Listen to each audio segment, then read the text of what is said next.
కేటీఆర్ మాట్లాడుతున్నారు, లైవ్ ద్వారా చూద్దాం.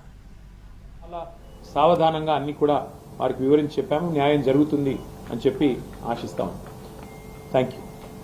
ఢిల్లీకి వస్తుంది సీఎం రేవంత్ రెడ్డి ఉంటున్నటువంటి సమయంలోనే కేటీఆర్ వస్తున్నారు, ఇద్దరు ఏదో కోఆర్డినేషన్ చేసుకోవడానికి మీటింగ్లు పెట్టుకోవడానికి వస్తున్నారని చెప్పి మధ్యాహ్నం ధర్మపురి అరవింద్ కామెంట్. అంటే ఆయన జూబ్లీ హిల్స్ లో ఉంటాడు, నేను కొద్ది దూరంలో ఉంటాను, మాకు ఢిల్లీ దాకా రావాల్సిన అవసరం లేదు. సీక్రెట్ మీటింగ్ అంటే రేవంత్ రెడ్డి గారు కేసులు పెట్టేది మా మీద, రోజు తెల్లారలేస్తే దాడి చేసేది మా మీద. రేవంత్ రెడ్డి గారికి రహస్యమిత్రులు బీజేపీ వాళ్ళని రాష్ట్రం అందరికీ తెలుసు. ఎందుకు ఇప్పుడు కేంద్ర మంత్రి బండి సంజయ్ గారి కొడుకును 9 రోజులు అరెస్ట్ చేయకుండా కాపాడింది రేవంత్ రెడ్డి గారు అని అందరికీ తెలుసు. కేంద్ర మంత్రి మరి కేంద్ర పథకంలో అమృత్ పథకంలో రేవంత్ రెడ్డి గారి బావమరిది కాంట్రాక్ట్లు ఇచ్చింది ఎవరో అందరికీ తెలుసు, కేంద్ర మంత్రులు ఇక్కడ ఉన్న వాళ్ళందరికీ తెలుసు. అట్లాగే ఇవాళ సింగరేణిలో కుంభకోణం జరుగుతుంటే కూడా అక్కడ సృజన్ రెడ్డి గారి నాయకత్వంలో, రేవంత్ రెడ్డి గారి బావమరిది గారి నాయకత్వంలో భారీ కుంభకోణాలు జరుగుతుంటే మేము వచ్చి ఇక్కడ కంప్లైంట్ చేస్తే కూడా కేంద్ర ప్రభుత్వం స్పందించట్లేదని అందరికీ తెలుసు. హైదరాబాద్ సెంట్రల్ యూనివర్సిటీ భూముల మీద మేము ఉద్యమం చేస్తే, పిల్లలు ఉద్యమం చేస్తే అల్టిమేట్ గా సెంట్రల్ ఎంపవర్డ్ కమిటీ మరి సుప్రీంకోర్టు అపాయింట్ చేసిన కమిటీ వచ్చి దీన్ని వెంటనే విచారించండి ఈడీ అని చెప్పారు. ఇంతవరకు మరి అతి లేదు గతి లేదు. ఈడీ దాడులు జరిగితే రాష్ట్రంలో మంత్రుల మీద, పొంగులేటి శ్రీనివాసరెడ్డి మీద 2 ఏళ్ల తర్వాత కూడా ఇంతవరకు కేసు లేదు. కాబట్టి ఎవరికి రహస్యమిత్రులు, ఎవరితో కలిసి ఉన్నారు రాష్ట్ర ప్రజలకి తెలుసు, మీకు తెలుసు. మరి మాకు రేవంత్ రెడ్డి గారిని కలవాల్సిన అవసరం కానీ, రేవంత్ రెడ్డి గారితో సంభాషించాల్సిన అవసరం కానీ మాకు లేదు. రేవంత్ రెడ్డితో తలపడుతున్నాం. ఆయన అరాచకాలను ఇవాళ ఒక మాట చెప్పాలంటే, నిన్న హైకోర్టు చెప్పింది హైడ్రా అనేది 9 తలల విషసర్పం అని చెప్పింది నిన్న హైడ్రా గురించి. ఏది రాష్ట్ర హైకోర్టు. ఇంతకంటే చెంపపెట్టి ముఖ్యమంత్రికి ఏముంటుందండి నాకు అర్థంగా సిగ్గుండాలి. బడాబాబులను మాత్రం వదిలిపెట్టి గరీబోళ్ల ఇండ్ల మీద పడి, బడాబాబులు అంటే ఎవరండి? రాష్ట్ర రెవెన్యూ మంత్రి పొంగులేటి శ్రీనివాసరెడ్డి ఇల్లు చెరువులో ఉంటుంది, దాని హైడ్రా ముట్టదు. రాష్ట్ర ముఖ్యమంత్రి గారి సోదరుడు ఇల్లు ఎఫ్టీఎల్లో ఉంటుంది, దాన్ని హైడ్రా ముట్టదు. రాష్ట్ర మంత్రులు వివేక్ గారు, శాసన మండలి చైర్మన్ సుఖేందర్ రెడ్డి గారు, రాష్ట్రంలో ఇంకా కీలక నేతలు చాలా మంది బిల్డింగ్లన్నీ చెరువుల్లో ఉన్న, శిఖాల్లో ఉన్న వాటిని మాత్రం హైడ్రా ముట్టదు. ఎవరిని ముడుతుంది హైడ్రా? బీద బిక్కి మధ్యతరగతి ప్రజలు. నేను అడుగుతా ఉన్నా ముఖ్యమంత్రిని, కబ్జా కోరులు అంటున్నావు, అందరికంటే పెద్ద కబ్జా కోరులే నీ అన్నదమ్ములు కదా. అందరికంటే ఎక్కువ ఆస్తి దోస్తున్నది, అందరికంటే ఎక్కువగా ఇవాళ విధ్వంసం చేస్తున్నది నీ మంత్రులు కదా. 1 కోటి ఎకరాలు నిషేధిత జాబితాలో పెట్టింది నీ మంత్రి కాదా? కేసీఆర్ గారు దిగిపోయినాడు, కేసీఆర్ ప్రభుత్వం దిగిపోయినాడు. రాష్ట్రంలో నిషేధిత భూముల సంఖ్య ఎంత అంటే, మొత్తం సైజ్ ఎంత అంటే 16 లక్షల ఎకరాలు. ఇవాళ 1 కోటి ఎకరాలకు చేరుకుంది. ఏ కారణం చేత పెడుతున్నారు 1 కోటి ఎకరాలు? 30% కమిషన్లు తీసుకోవట్లేదా నీ మంత్రులు? కబ్జా కోరులు, భూదందాలు చేసేది, భూమిని ఇలా భూహారతిలాగా మింగుతున్నది నీ ప్రభుత్వం కాదా? నీ మంత్రులు కాదా? ప్రజలకు తెలియదా? కాబట్టి హైడ్రా పేరిట నువ్వు సృష్టిస్తున్న అరాచకం, పేదవాళ్ళ ఇల్లు కూలగొడుతూ, హైదరాబాద్లో ఒక ఇల్లు కట్టాడా 2 ఏళ్లలో, 2.5 ఏళ్లలో? ఎన్ని ఇల్లు కూలగొట్టావు నువ్వు? కొన్ని వేల ఇల్లు హైదరాబాద్లో కూలగొట్టి, ఒక్క ఇల్లు కట్టకుండా, ఒక్క ఇటుక పెట్టకుండా విధ్వంసం సృష్టించి, రియల్ ఎస్టేట్ను కుప్పగూల్చి నువ్వు డబ్బులు చేసుకుంటున్నావు.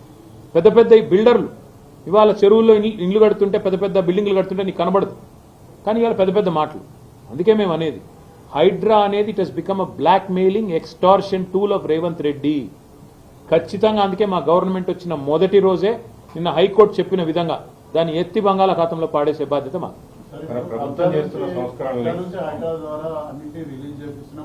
కబ్జాలు తిరుపతి రెడ్డి కబ్జాను రిలీజ్ చేయమనండి. తిరుపతి రెడ్డి కబ్జాలో ఉన్న శిఖం భూమిని రిలీజ్ చేయమను. అనుముల తిరుపతి రెడ్డి బిల్డింగ్ కూలగొట్టమను. రేవంత్ రెడ్డి కోస్గిలో కట్టిన, రెడ్డి కుంటలో కట్టిన ఇల్లు కూలగొట్టమను. మంత్రి వివేక్ కట్టిన ఇల్లు కూలగొట్టమను. మంత్రి పొంగులేటి శ్రీనివాసరెడ్డి ఎఫ్టీఎల్లో కట్టిన ఇల్లు కూలగొట్టమను. అప్పుడు నమ్ముతారు పేద ప్రజలు నిజంగానే న్యాయం, చట్టం, ధర్మం అందరికీ ఒకటే. అంతేగాని కూకట్పల్లిలో బుచ్చమ్మ, ఆమె ఇంటికి స్టిక్కర్ వేస్తే ఆమె ఉరిపోసుకొని చచ్చిపోయింది. ఎవడిస్తాడండి ప్రాణాలు తెచ్చి? రంగనాథ్ ఇస్తాడా? రేవంత్ రెడ్డి ఇస్తాడా? ఏం మాట్లాడుతున్నారు? సిగ్గుండాల. హైకోర్టు 65 సార్లు కంటెంప్ట్ ఆఫ్ కోర్ట్ ఒక అధికారి మీద చరిత్రలో ఎప్పుడన్నా ఉందా? 65 సార్లు హైకోర్టు చెప్పినా కూడా నువ్వు వినవంటే ఇంకా నువ్వు ఎవడు చెప్తుంటావు? నేనే రాజు, నేనే మంత్రి, నేను హిట్లరు అని చెప్పి నీది నువ్వు అనుకోని, హిట్లర్కు ఇష్టమైన పదం Hydraa. I demolished like anything. Iran, Israel మాదిరిగా నేను శీతలావస్థలోకి మొత్తం హైదరాబాద్ని తీసుకొని పోతున్నా. ఇదా రాజకీయం? ఇదా ఒక ముఖ్యమంత్రి చేయాల్సిన పని? ఇవాళ నేను అడుగుతున్నా సూటిగా రేవంత్ రెడ్డి, హైడ్రా నువ్వు చెప్పినట్టు రిఫార్మ్స్ సంస్కరణ అయితే ఎందుకు నీ అన్న ఇల్లు కూలగొట్టట్లేదు? నీ అన్నకు హైకోర్టు స్టే ఉందని నువ్వు చెప్తావు. హైకోర్టు స్టే ఉన్న వేరే వాళ్ళ ఇల్లు ఎందుకు కూలగొడుతున్నావు? మరి వేరే వాళ్ళు కాగితాలు చూపెడుతున్నారు కదా, అయ్యా మాకు స్టే ఉందంటే ఆ కోర్టు పేపర్ అని గిరాటేస్తున్నారు, పక్కకు వారేస్తున్నారు. ఒకటి కాదు కదా, ఎన్ని వేల ఇండ్లు కూలగొట్టారు మీరు? ఎంతమందిని బెదిరించి డబ్బులు వసూలు చేస్తుంది హైడ్రా తెలియదా? బిల్డర్లందరినీ బెదిరించి వాళ్ళ దగ్గర ఆర్ఆర్ ట్యాక్స్ వసూలు చేస్తున్న మాట వాస్తవం కాదా?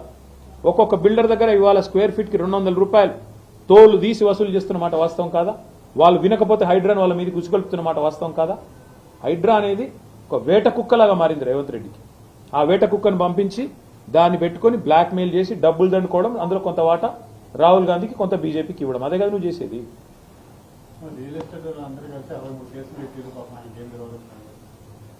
ఇక కోర్టులకు కూడా ఏం తెలియదు అంటాడు, అంతా ఈయనకే తెలుసు. కోర్టులకు తెలియదు, న్యాయమూర్తులకు తెలియదు, న్యాయస్థానాలంటే గౌరవం లేదు. అంటే న్యాయమూర్తులు చెప్పినా, రాష్ట్ర హైకోర్టు చెప్పినా ఎంత పొగరు మీకు నాకు అర్థం కాదు. రాష్ట్ర హైకోర్టు చెప్పి 24 గంటలైంది, ఇంకా అధికారిని కొనసాగించవచ్చా? ఏమన్నా అసలు ముఖ్యమంత్రి గారికి ఏమైనా ఉందా ఇంగితం? అదే బ్రదర్ నేను అనేది అంటున్నా, హైడ్రా చేసే బ్లాక్ మెయిల్ హైడ్రా నుంచి వెనకేసుకొస్తున్నాడు అంటే రేవంత్ రెడ్డి ప్రతి స్కీమ్ వెనక పెద్ద స్కామ్ ఉంటుంది. ఆయన టీడీఆర్ స్కామ్ ఏం చేసిండో నేను ఇదివరకే బయట పెట్టిన సంవత్సరంన్నర కిందట. ఆయన అస్మదీయులు, ఆయన చుట్టూ ఉండే రియల్ ఎస్టేట్ బ్రోకర్లు మొత్తం హైదరాబాద్ లో ఉన్న టీడీఆర్ అంతా కొన్నారు, ట్రాన్స్ఫరబుల్ డెవలప్మెంట్ రైట్స్ కొని ఆర్టిఫిషియల్ డిమాండ్ క్రియేట్ చేసి ఒక జీవో తెచ్చి 10% టీడీఆర్ వాడాల్సిందే అని దాని ద్వారా లబ్ధి పొందింది రేవంత్ రెడ్డి యొక్క అన్నదమ్ములు, ఆయన చుట్టూ ఉండే రియల్ ఎస్టేట్ బ్రోకర్లు. ఇప్పుడు మళ్ళీ చెప్తున్నా, హైడ్రా అనే అరాచక సంస్థను అడ్డం పెట్టుకుని రేవంత్ రెడ్డి గారు ఏదైతే చేస్తున్నారో నేను సూటిగా అడుగుతున్నా, నీ హైడ్రాకి దమ్ముంటే, నీ హైడ్రా నిజంగా సంస్కరణ అయితే ముందు నీ మంత్రుల ఇల్లు కూలగొట్టు. పొంగులేటి శ్రీనివాసరెడ్డి ఇల్లు ఎఫ్టీఎల్లో ఉన్నమాట వాస్తవమా కాదా? అట్లాగే వివేక్ ఇల్లు బఫర్లో ఉన్నమాట వాస్తవమా కాదా? అట్లాగే పట్నం మహేందర్ రెడ్డి ఇల్లు ఎఫ్టీఎల్లో ఉన్నమాట వాస్తవమా కాదా? కేవీపీ రామచంద్రరావు గారి ఇల్లు ఆయనది ఉన్నమాట వాస్తవమా కాదా? ఎన్ని ఉన్నాయి ఎగ్జాంపుల్స్ ఇన్ని చూపెడుతుంటే ఇవేవి కాదు. అనుముల తిరుపతి రెడ్డి ఇల్లు ఎఫ్టీఎల్లో ఉన్నమాట వాస్తవం కాదా? కాబట్టి చట్టం అంటే అందరికీ ఒకటే తిరిగి ఉండాలి. చట్టం కాంగ్రెస్ వానికి చుట్టం, మిగతా బీదా బిక్కిని మాత్రం ఇష్టం ఉన్నట్టు కొడతాం, మా ఇష్టం కోర్టు చెప్పిన అయినం. తప్పకుండా తగిన శాస్తి జరుగుతుంది. రేవంత్ రెడ్డి గారి తల బిరుసుకు ఆయన అహంకారానికి సమాధానం ప్రజలే చెప్తారు. బ్రదర్ నేను మళ్ళీ చెప్తున్నా, మేము ఈ హైడ్రా అనేది పేరు మార్చి డ్రామా ఆడుతున్నాడు ఆయన. గతంలో దాని పేరు EVDM, enforcement vigilance director monitoring, అది మేము పెట్టింది. డిఆర్ఎఫ్ అని పెట్టింది మేము. దానికి ఒక పేరు మార్చి అన్నిటికీ మార్చినట్టే, అన్నిటికీ రంగులు వేసినట్టు, సున్నాలు వేసినట్టు దీనికి కూడా వేసి పోజులు కొట్టడం తప్ప ఆయన పీకిందేం లేదు. కేవలం దాన్ని బ్లాక్ మెయిల్కి వాడుకుంటున్నాం. జస్ట్ ఎక్స్టార్షన్, బ్లాక్ మెయిల్, బెదిరించడం, డబ్బులు గుంజడం. Revanth Reddy is one of the biggest blackmailers కదా. అధికారంలోకి రాకముందే పెద్ద బ్లాక్ మెయిలర్. ఆర్టీఐ అడ్డం పెట్టుకుని బతికినోడు. అట్లాంటి వాడు ఇంకా అధికారంలోకి వచ్చాక హైడ్రాన్ అడ్డం పెట్టుకుని బతుకుతున్నాడు. ఇది వాస్తవం.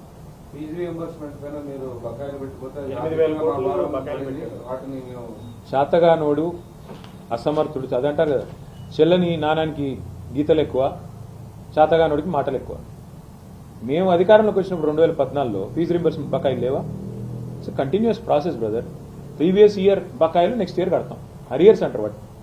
అది కామన్ ప్రాక్టీస్. అది governance is continuous. Governance is an institution.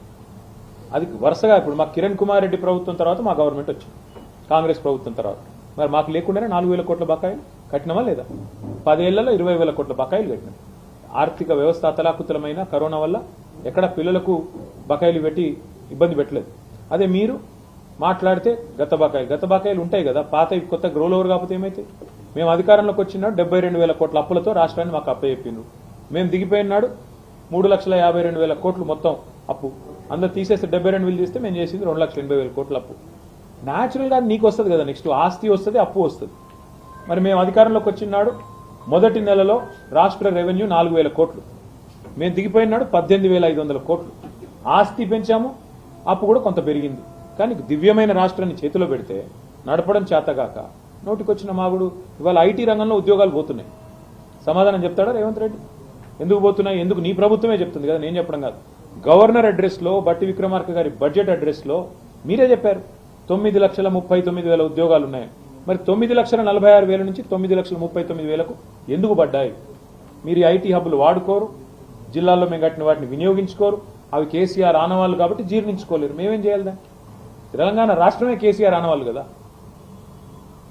నల్గొండలో కోమటిరెడ్డి రాజగోపాల్ రెడ్డి మందుకుంటారు ఎమ్మెల్యే అది వాళ్ళ అంతర్గత ఇష్యూ, వాళ్ళు ఏమైనా కొట్టుకొని గుద్దుకొని మరి ఇటీవల నీట్ పరీక్షా పత్రం వ్యతిరేకంగా దేశవ్యాప్తంగా యువత విద్యార్థి ఇది ఓన్లీ ఒక నీట్ పరీక్షా పత్ర లీకేజీగా ప్రజల్లో వచ్చిన ఈ విద్యార్థిలో వచ్చిన ఇదిగా చూడొచ్చా, లేదు దేశవ్యాప్తంగా ప్రజల్లో ప్రత్యేకించి విద్యార్థి యువత ఫస్ట్ టైం మోడీ ప్రభుత్వం వచ్చిన తర్వాత ఒక తిరుగుబాటు జెండా, ఏ రాజకీయ పార్టీ అండా లేకుండా తిరుగుబాటు జెండా ఎగిరేసింది దేశ యువత.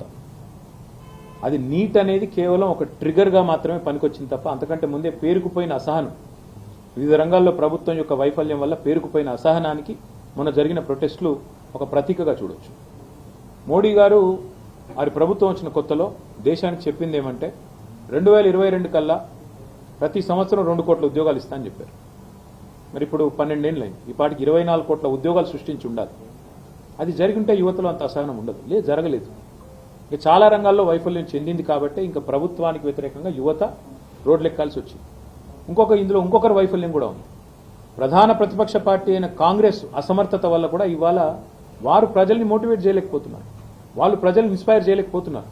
అందుకే ఒక ఆన్లైన్ స్టార్ట్ అయిన ఒక ఉద్యమం ఇవాళ ఆఫ్లైన్ మారింది, జంతర్ మంతర్ కాడికి వచ్చింది, పార్లమెంట్ చుట్టుముట్టే కాడికి వచ్చింది, ప్రభుత్వాన్ని ఉక్కిరి బిక్కిరి చేసే కాడికి వచ్చింది.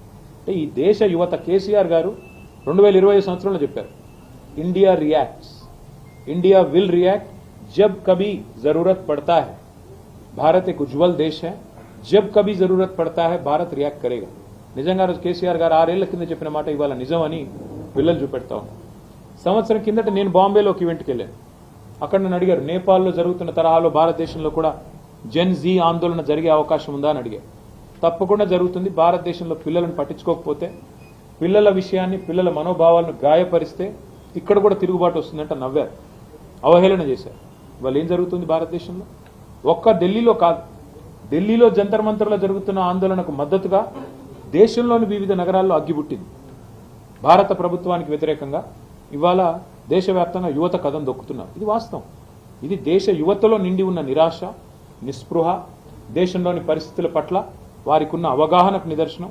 ఇది అన్ని రాజకీయ పార్టీలకు కూడా ఇది ఒక తప్పనిసరైన అర్థం చేసుకోవాల్సిన, ఆత్మవిమర్శ చేసుకోవాల్సిన ఒక సందర్భం. రాజకీయ వ్యవస్థ కూడా సవాల్ కాదు, ఎందుకంటే రాజకీయ పార్టీలు కాదని వీళ్ళందరూ ఒక సవాల్. రాజకీయ వ్యవస్థలు ఎప్పటికప్పుడు రాజకీయం అనేది నిశ్చలంగా ఉండదు, చలనశీలంగా ఉంటుంది. ఎప్పటికప్పుడు డైనమిక్గా పరిస్థితికి అనుకూలంగా మనం కూడా మారుతూ ఉండాలి. వాళ్ళ పిల్లల్లో ఒక నిరాశ, నిస్పృహ ఉంది, అది వాస్తవం. కాబట్టి దాన్ని అర్థం చేసుకుని మనం కూడా పిల్లలు ఏం కోరుకుంటున్నారో వాళ్ళ మనోభావాలంటే వాటిని గౌరవిస్తే ఇబ్బంది. పార్టీస్ వాటిని రిప్రజెంట్ చేయకపోవడం వల్ల there will come a time when time will give you all the answers. ఇప్పుడు yes sir. The government has tabled a law against newspaper leaks and all those who will important such things. I'm sure you must have gone through these provisions. Let me first find it efficient and effective deterrent against these things. Let me first ask the union government, whatever happened to Radhakrishnan committee that was constituted a couple of years ago? Before we talk about the new bill that is being tabled, what happened to the previous committee's report? What is the action taken on those recommendations? What have been implemented? What have not happened? What was the efficacy of that committee? Let us understand. Before we start talking about new things and newer bills and newer legislations, let's understand, let's acknowledge what has been done in the past, what has been learned from the previous mistakes. This is not the first time in this government that papers have leaked. This is the 5th time. Under Dharmendra Pradhan ji, 3 times it has happened. Under this government, NDA government, 5 times it has happened. More important thing is what India wants today is accountability. What India wants today is transparency and more importantly reforms which are long lasting. So if that reform in the form of a bill is being brought forward with a good intent, of course we welcome it. Without a question we welcome it. We will support it. But the government also has to answer what they have done about the previous committee. Radhakrishnan committee का क्या हुआ, उसका recommendation क्या कहाँ गया और उसका नतीजा क्या निकला, ये भी बताना होगा पहले तो. The government has also constituted a high committee. Under Nandan Nilekani ji. How do you see? No, boss, anything to reform education and instill confidence is welcome. पर मैं फिर वही दोहराऊंगा कि जो पिछली बार जो कमेटी बनाया गया था 2 साल पहले, जो रिपोर्ट उसने दिया, टेबल किया, उसका नतीजा क्या हुआ? उसका कुछ फायदा हुआ हिंदुस्तान को, या बस वैसे ही पेपर पे रह गया?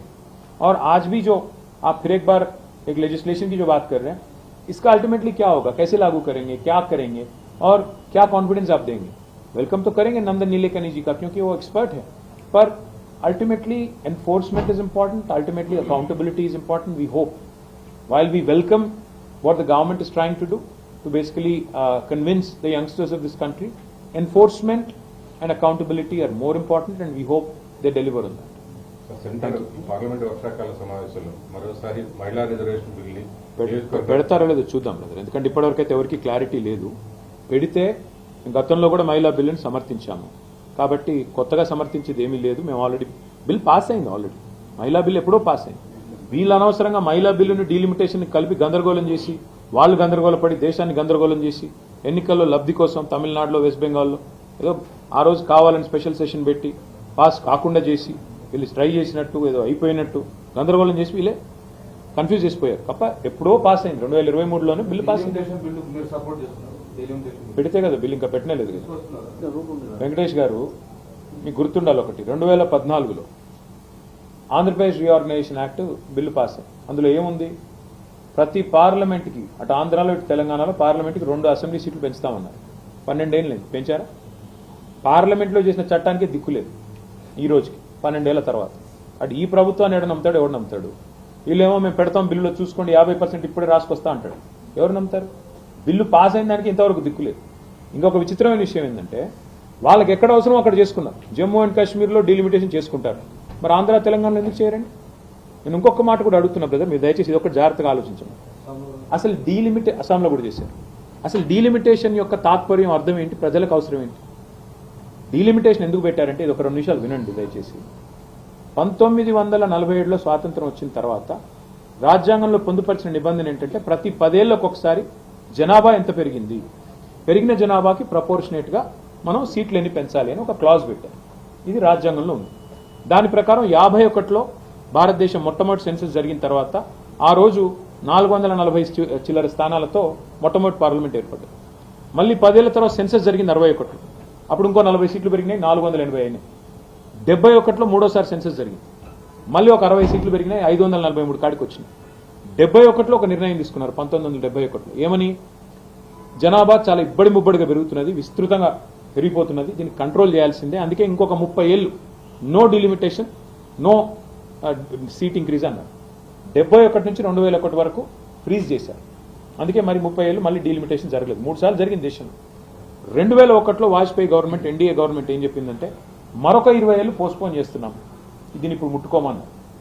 ఈ 50 ఏళ్ళలో ఏం జరిగింది బ్రదర్? 71 నుంచి 2021 దాకా దక్షిణాదిలో జనాభా తగ్గింది. ఎందుకు? ఫ్యామిలీ ప్లానింగ్ బాగా చేశారు, కుటుంబ నియంత్రణ బాగా పాటించారు. ఉత్తరాదిన పెరిగింది. ఇప్పుడు భారత ప్రభుత్వం ఏమంటుంది, జనాభా అనేది దామాషా ప్రకారం సీట్లు ఇస్తా అంటుంది. ఎట్లా ఒప్పుకుంటాం? దక్షిణాదిలో నువ్వు చెప్పిన మాట పాటించి 1971 తర్వాత కుటుంబ నియంత్రణ చేసుకొని ఒక పిల్లగాడు 2 పిల్లలు కన్నందు పాపానికి ఇవాళ దక్షిణాది ప్రాతినిధ్యం తగ్గిస్తాం అంటే ఎవడుకుంటాడు? ఎందుకు ఊకుంటాడు? నువ్వు చెప్పింది తిన్నందుకు మాకు శిక్ష ఇస్తావు, నువ్వు చెప్పింది తిననోనికి వానికి ఏమో ప్రైజ్ ఇస్తా అంటే ఎవడుకుంటాడా? అందుకే మేమేమంటున్నాం, ఇవాళ భారతదేశ పార్లమెంట్లో, లోక్సభలో మీకు 543 ఉంది నెంబర్. మేమేమంటున్నామంటే, డీలిమిటేషన్ యొక్క ఉద్దేశం ఏంటి? డీసెంట్రలైజేషన్, వికేంద్రీకరణ జరగాలి, ప్రజలకు ఇంకా సన్నిహితంగా, రిప్రజెంటేటివ్ డెమోక్రసీలో ప్రజలకు సన్నిహితంగా పనిచేయాలి నాయకులు. మీకు అవసరం అనుకుంటే, నిజంగానే ప్రజలకు అవసరం అనుకుంటే ఎమ్మెల్యే సీట్లు పెంచండి. దేశంలో 4000, ఎందుకంటే ఫస్ట్ పాయింట్ ఆఫ్ కాంటాక్ట్ ఎప్పుడు ఎమ్మెల్యేని ప్రజలకి, ఎంపీలు కాదు. ఎంపీలు మొత్తం పార్లమెంట్లో ఢిల్లీ నుంచి ఏమైనా తీసుకొచ్చేది ఎంపీ. ఎమ్మెల్యే సీట్లు పెంచండి. 4000 ఎమ్మెల్యే సీట్లు ఉన్నాయి దేశంలో, 6000 చేయండి. మేము వద్దంటున్నాం. ఎంపీలు మీరేమంటున్నారు?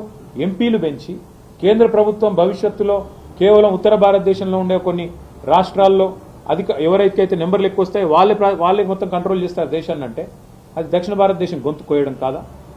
అందుకే మేము దీన్ని తీవ్రంగా వ్యతిరేకిస్తున్నాం. యూనిఫామ్ గా 50% వేస్తాం అంటే 24%. నేను మళ్ళీ చెప్తున్నా వెంకటేష్, మీరు ఒకటి గుర్తుపెట్టుకోండి, ఈ ప్రభుత్వం, ఎన్డీఏ ప్రభుత్వం పాస్ అయిన పార్లమెంట్లో పాస్ అయిన చట్టాలనే గౌరవించట్లేదు. ఆంధ్రప్రదేశ్ పునర్విభజన చట్టం 2014లో పాస్ అయింది, పార్లమెంట్ యాక్ట్, దాన్నే అమలు చేస్తలేవు కదా నువ్వు. అస్సాంలో, జమ్మూ కాశ్మీర్లో డీలిమిటేషన్ చేస్తావు ఎట్లా, ఆంధ్ర తెలంగాణ చేయవట్లా, అట్లా ఎట్లా నమ్మాలి మరి? నేను అందుకే ఈ ప్రభుత్వం బిల్లులో ఏం పెడుతుందో చూసినాకనే మా పార్టీ అభిప్రాయం చెప్తాం. చూద్దాం వాళ్ళు ఏం చెప్తారు ఏంది